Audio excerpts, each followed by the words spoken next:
नमस्कार, आप सुन रहे हैं किताबों का सफ़र बाय सुमन, जहाँ किताबें सिर्फ पढ़ी नहीं जाती, महसूस भी की जाती हैं।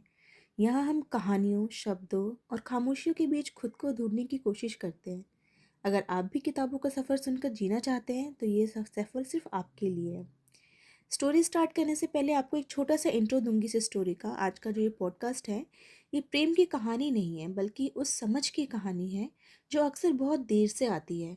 ये उन रास्तों की भी बात है जिन पर हम बार बार चलते हैं, और उन रास्तों को भी जिन्हें हम देख ही नहीं पाते। तो चलिए शुरू करते हैं आज की स्टोरी, जिसका नाम है तुम्हारे भीतर एक बरगद पल रहा था, बाय मानव कौल। मैंने तुम्हें जानने की शुरुआत वहीं से की थी, उन छोटे संकरे रास्तों से जहाँ से तुम एक दिन गुम हो गई थी। मुझे लगता था कि किसी को जानना उसे देखते रहने से होता है, कि जितना वो सामने दिखे उतना ही वो समझ आए। जब तुम थी तो तुम्हें जानने की इच्छा में तुम्हारे दिखते रहना बीच में आ जाता था। मैं वही देख पाता था जो तुम मुझे दिखने देती थी।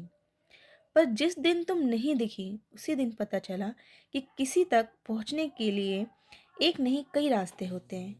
मैंने हमेशा सुना और एक ही रास्ता चुना था, वही जाना पहचाना रास्ता जिस पर चलना आसान था।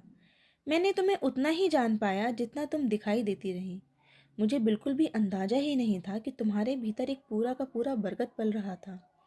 बरगद जिसकी जड़ें चुपचाप फैलती हैं, जिसका विस्तार दिखने से कहीं ज़्यादा होता है। एक दिन तुमने कहा भी था, बरगद की जड़ें कभी कभी पास के गांव तक भी फैल जाती हैं। उस दिन मैं सुन तो रहा था, पर समझ नहीं रहा था। आज सोचता हूँ कि क्या तुम्हारा विस्तार भी इतना ही बड़ा था? क्या तुम भी अपने दिखने से कहीं ज़्यादा बड़ी थी? शायद इसी वजह से मैं तुम्हारे लिए सिर्फ वही कविताएं लिख पाया जिनका जिक्र दुनिया करती फिरती है। सुंदर, आसान, प्रेम से भरी कविताएं। पर तुम्हारे चले जाने के बाद पता चला मुझे कि तुमसे तो कहानियां लटक रही थी, इतनी कहानियां कि हर एक जमीन को छूकर उपन्यास बन सकती थी। काश, काश उस समय मैं तुम्हारा बरगद देख पाता। आजकल जब लोग मुझसे वही पुरानी प्रेम कविताएं सुनाने को कहते हैं, तो मुझे प्रेम कविता नहीं, वो ठंडी सी त्रासदी लगती है। आजकल मैं त्रासदी लिख रहा हूँ, पर सच ये है कि मैं तुम्हें लिखना चाहता हूँ। और तुम त्रासदी नहीं थी, त्रासदी तो मैं था। मैं खुद को नहीं लिख सकता, पर क्या मैं जीवन लिख सकता हूँ?